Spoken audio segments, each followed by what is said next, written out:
Batalha ou Playground? Esse título está aí para a gente pensar. E tem tudo a ver com a minha realidade. Quem sabe a realidade que você está passando agora. A Joyce falou um pouco isso na hora que estava com o Ministério de Louvor aqui. O Leandro falou um pouco agora também. Como é que foi a tua semana? O que você trouxe para cá nesse momento? O que você está pensando nesse momento? Você está dentro de uma igreja, vestido como um adorador ou como alguém que está adorando, e a tua vida continua. Você não mudou porque você veio para cá. Na tua mente ainda continuam algumas inquietudes, algumas necessidades, alguma realidade, a tua realidade. E é bom que quando a gente chega na igreja, a gente pensa um pouco a respeito disso. No final do ano passado, 2022, a cantora Celine Dion publicou nas suas redes sociais um depoimento comovente. Bastante emocionada, ela descreveu os sintomas da doença que enfrenta. A cantora de 55 anos cancelou sua turnê mundial em maio deste ano, de 2023. A canadense tem uma doença chamada Síndrome da Pessoa Rígida, ou SPR, como alguns costumam mencionar. Essa doença causa rigidez intensa dos membros e espasmos inesperados. E ela falou que um dos lugares onde a doença mais se manifestou foi nas suas cordas vocais. E como é que fica a vida de uma mulher que tem uma voz incomparável? De acordo com Claudete, a irmã da cantora, em recentes informações sobre o estado de saúde de Celine Dion, ela diz que os remédios não estão oferecendo os resultados esperados. Em entrevista ao Le Journal de Montréal, Claudete informou que a cantora está sendo cuidada por sua outra irmã, Linda, e precisa de cuidados da irmã constantes. E também cuidada por especialistas, pelos melhores médicos, porque é uma mulher que tem condições financeiras, devido à sua carreira fantástica como cantora. E apesar de todo o cuidado, ainda não foi encontrado um tratamento eficaz para a cantora contra a doença rara, porque ainda os médicos não entendem todos os aspectos dessa doença, todos os detalhes. Não encontramos nenhum remédio que funcione, diz a irmã, mas ter esperança é importante, ela declarou. Mas existe uma realidade aqui. Celine Dion está em uma batalha pela vida. A sua estrutura mudou, os seus objetivos mudou. Até mesmo na sua profissão precisou cancelar com os compromissos. Ela não continuou vivendo como se nada tivesse acontecido. Ela entendeu, eu estou numa batalha. E diz a irmã, nós temos esperança, continuemos, mudanças foram feitas, a sua vida foi alterada. E se ela não fizer isso, ela não vai conseguir lidar com a situação. Ela está numa batalha. Quando você avalia o teu cristianismo, você entende que está em uma batalha ou um playground. Playground é um lugar de recreação, de diversão. E é importante nós entendermos isso porque alguns de nós, sentados agora aqui, e você me ouvindo, você talvez esteja frustrado, porque o cristianismo que você elaborou, que você planejou, que você espera, não tem acontecido. E você chega sábado na igreja, não encontra as pessoas que você esperava encontrar, ou as pessoas não são aquilo que você gostaria que fossem, ou o sermão, ou a música, ou... Enfim, você criou uma ideia sobre o cristianismo que não é a verdadeira. Alguns têm vivido uma religião frustrante porque alimentam a expectativa de que o cristianismo é um ambiente de recreação. E a igreja até tem que ser adaptada para que tudo aqui funcione para minha alegria. Aliás, nós vivemos num mundo que ensina que tudo tem que dar certo, que a gente tem que ser feliz 24 horas por dia. Isso não existe, mas alguns acham que existe. desconsideram a possibilidade de conflitos e desafios, esperam que a igreja seja um grande playground, onde todos venham para se divertir e se recriar. Mas eu quero te dizer uma verdade, e se você não lembrar de todas, que eu vou mostrar para você, não esqueça dessa. O cristianismo é um campo de batalha, e às vezes se torna um ambiente difícil e até desagradável. Queiramos ou não, aceitemos ou não, é assim, porque isso envolve nossa natureza e as consequências do pecado. Claro, é evidente, quando nós estamos em Cristo, teremos paz, mesmo em meio a lutas e conflitos, mesmo que você estiver dentro de uma prisão como Paulo, como Pedro, você canta. Se você estiver sendo perseguido, ou não tiver o que comer, você canta, porque você tem Jesus no coração, mas os desafios virão. E alguns acham que pelo fato de terem desafios, e a vida muitas vezes se tornar difícil, quando aceitam Jesus, tem que recuar. Estão procurando uma igreja que seja mais divertida, ou uma vida que seja melhor, ou esse clima, esse ambiente que muitos dizem e criam por aí. Uma realidade para mim e para você: a fé não torna as coisas mais fáceis, torna-as possíveis. E se você, como muitos já no passado, se aproximou de Jesus pensando que as coisas seriam mais fáceis, por favor, reveja os seus conceitos. Jesus disse: no mundo tereis aflições, mas tende bom ânimo, eu venci o mundo. Alguns estão querendo reformar esse mundo, fazer um puxadinho por aqui, e querem que Deus arrume tudo por aqui para você ficar. Aqui não é o seu lugar. Nós não somos habitantes desse mundo tentando ir para o céu, nós somos cidadãos do céu voltando para casa. Aqui não é o nosso lugar. Esse mundo foi afetado pelo pecado, pelo mal, por isso que as coisas são assim. Essa semana, quantas notícias nós tivemos? Um novo vírus que apareceu na Índia está assustando cientistas e médicos, dizem que ficará por lá, mas alguns já estão preocupados. Terremoto, enchente, mortes de pessoas, uma crueldade, e a gente está nesse conflito, nessa luta, mas aqui é o seu lugar, junto do Pai. Amém? Por quê? Vamos para Isaías então, por favor. E como eu já convidei você que nos assiste pelo YouTube ou pelo Facebook, abra sua Bíblia. Acesse a sua Bíblia se for digital, ou abra a sua Bíblia.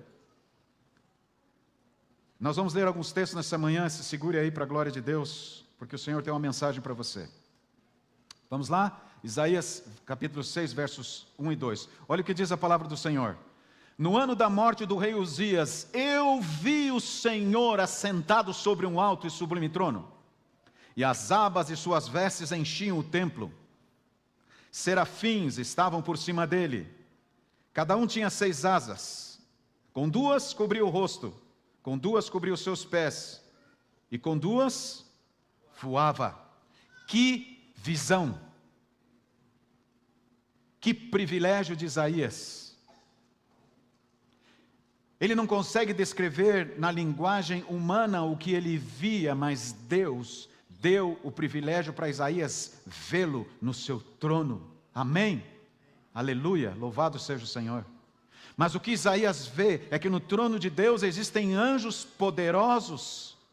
E esses anjos descritos por Isaías, diz que tinham 6 asas, são chamados serafins.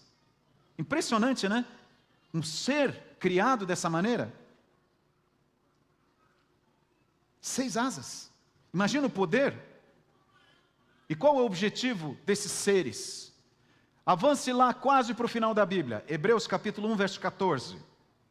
Hebreus está um pouquinho antes de Apocalipse, antes de Judas, de 1ª, 2ª, 3ª João, antes de Pedro. Depois de Tito, Filemão, Hebreus, aí vem Tiago, aí você vai, mas ali está Hebreus. Hebreus capítulo 1, verso 14. Diz assim: não são porventura todos eles espíritos ministradores enviados para servir a favor de quem? Daqueles que hão de herdar a salvação. Se Isaías ficou impressionado ao ver esses anjos poderosos ao lado de Deus, no trono de Deus, agora Paulo revela, inspirado por Deus, que esses seres poderosos são enviados para cuidar de nós. Quando o Senhor criou esses seres angélicos, esses anjos, para estarem diante do seu trono, eram eles belos e gloriosos. Sua amabilidade e santidade equivaliam à sua exaltada posição. Sim, porque no céu existem classificações, hierarquias entre os anjos.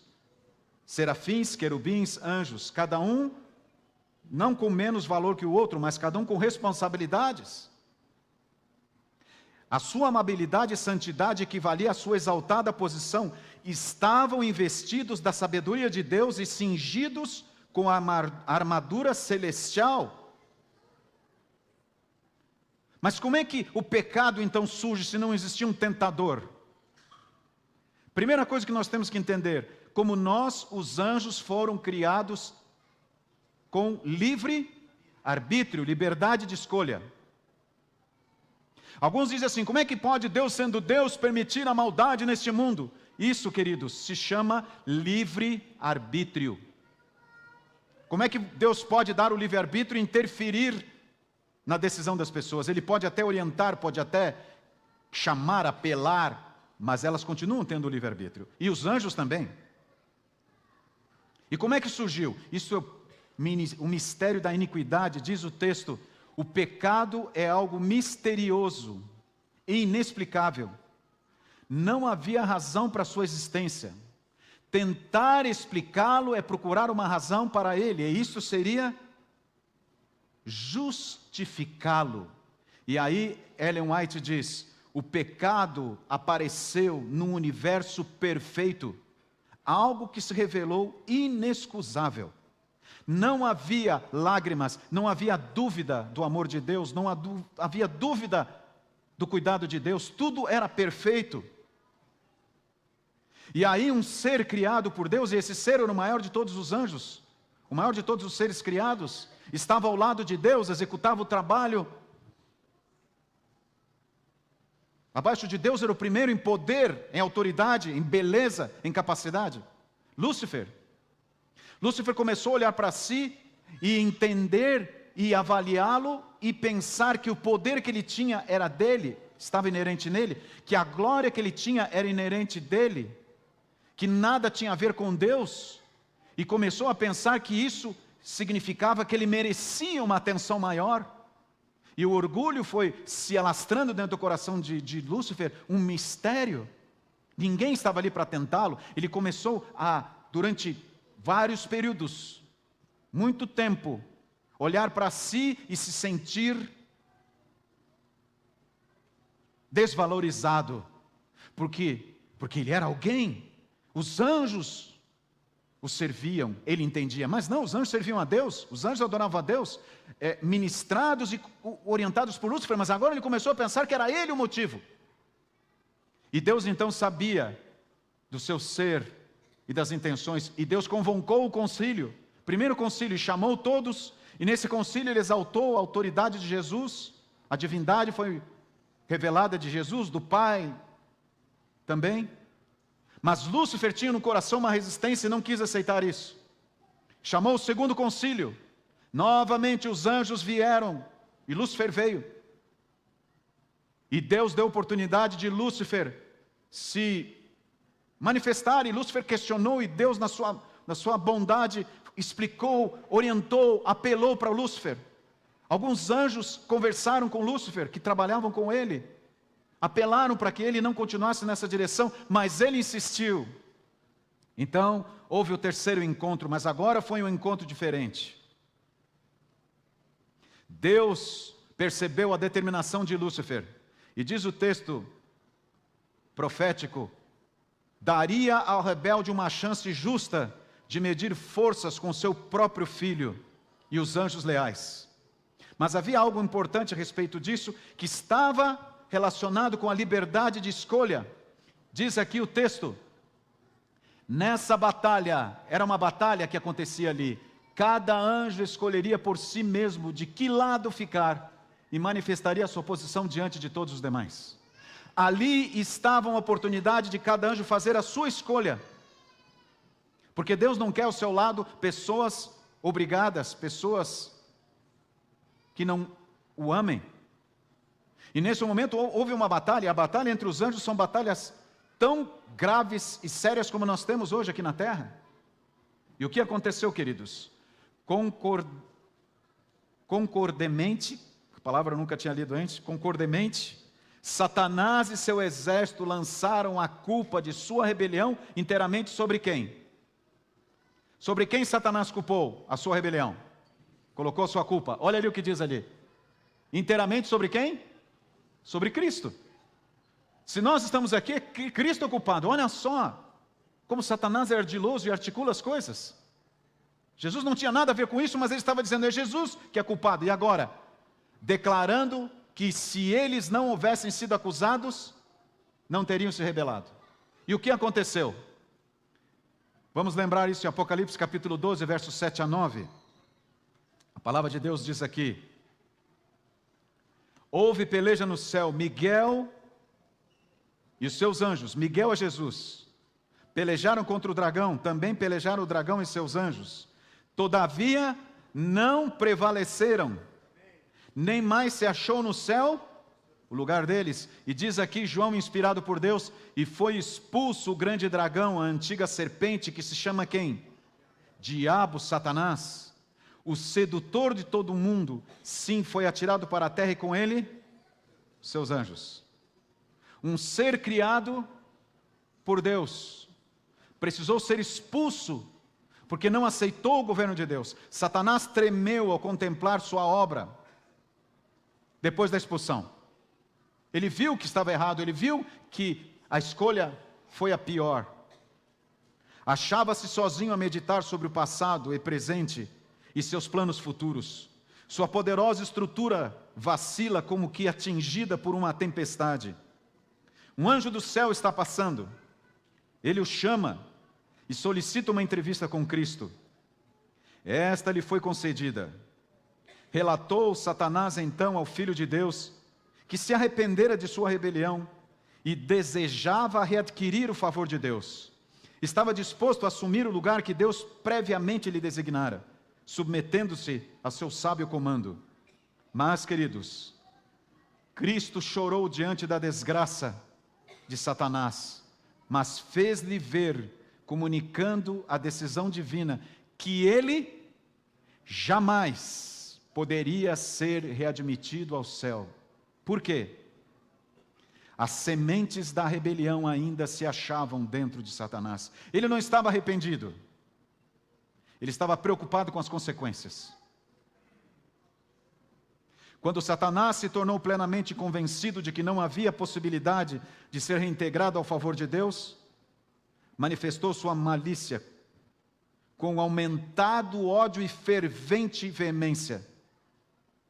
E aí, sabe o que ele fez? Como já não podia ser admitido no interior dos portais celestes, foi expulso.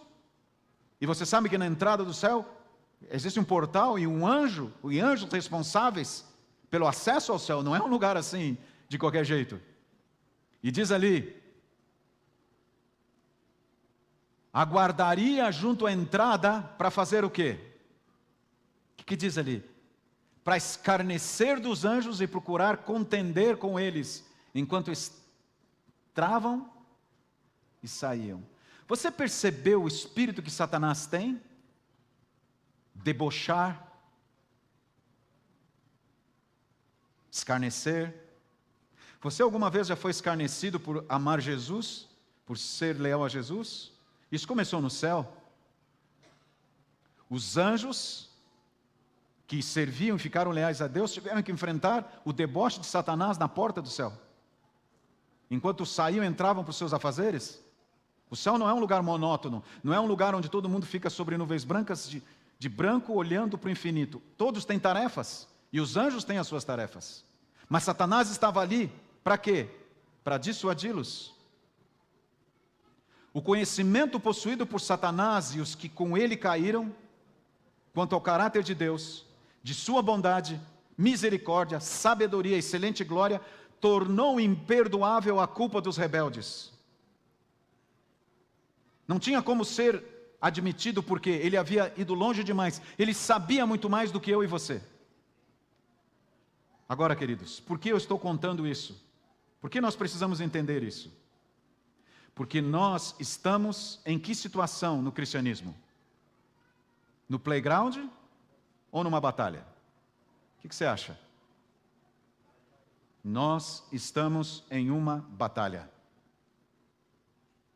E quando estamos em uma batalha, as atitudes são diferentes, os princípios são diferentes, a prioridade é diferente, o que é vital ocupa um lugar de importância na vida da gente.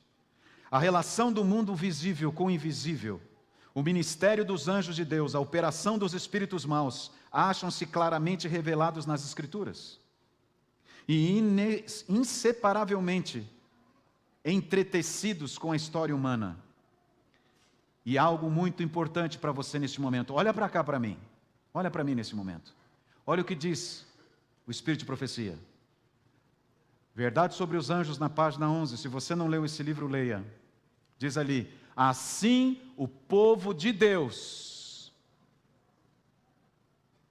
exposto ao poder enganador e vigilante malignidade do príncipe das trevas, em conflito com todas as forças do mal.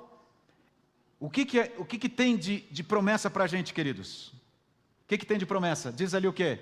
É assegurada a incessante guarda dos seres celestiais. Sabe aqueles anjos poderosos que Isaías viu ao lado do trono de Deus? Que um só enfrentou o exército de Senaqueribe e destruiu mais de 5.000 soldados? Um anjo só. Esse anjo, o céu assegura que está à nossa disposição. E a igreja aqui diz: amém, aleluia.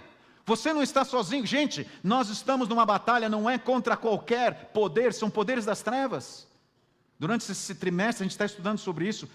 Essa semana agora terminamos a última lição do trimestre, o último tema do trimestre, sobre Efésios 6, é sobre o livro de Efésios. Armadura. Agora, tampouco é tal segurança dada sem necessidade. Por que Deus nos dá o anjo para nos proteger desde que a gente nasce? Um anjo para me cuidar, para me orientar, para me inspirar, para me falar coisas importantes, para me ajudar em decisões, junto com o Espírito Santo. Por quê? Não é sem necessidade. Se Deus concedeu a seus filhos promessas de graça e proteção, é porque há poderosos agentes do mal a serem enfrentados. E mais, agentes numerosos, decididos e incansáveis, de cuja malignidade e poder ninguém pode sem perigo achar-se em ignorância e inadvertência. Por que nós temos que nos preparar para essa batalha e nos envolver em atitudes de conflito? Olha o que diz Coríntios, se você puder acompanhar, 2 Coríntios capítulo 11, versos 14 e 15. A palavra do Senhor diz assim: e não é de admirar, porque o próprio Satanás se transforma em anjo de luz. Não é muito, pois, que os seus próprios ministros se transformem em ministros de justiça, e o fim deles será conforme as suas obras. Satanás se apresenta para nós naquela figura caótica, grotesca? Não. Duas coisas ele quer. Primeira, que você acredite que ele não exista. Ele está na vantagem. Segunda, de que ele é um ser ridículo. Não, é um anjo de luz. E melhor, a Bíblia diz que Satanás é o pai da mentira. E eu digo mais para vocês: hoje Satanás é o pai da meia-verdade.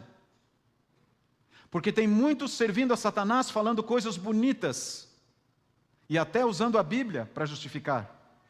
Mas estão falando meia-verdade. E diz assim: são seus ministros que se transformam em que tipo de ministro, gente? Que tipo de ministro diz aqui?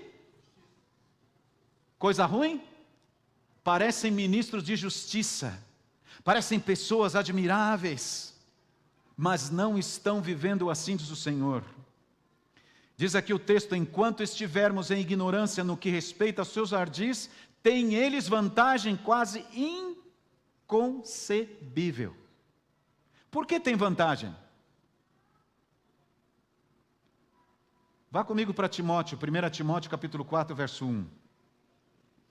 A palavra do Senhor me explica e me alerta.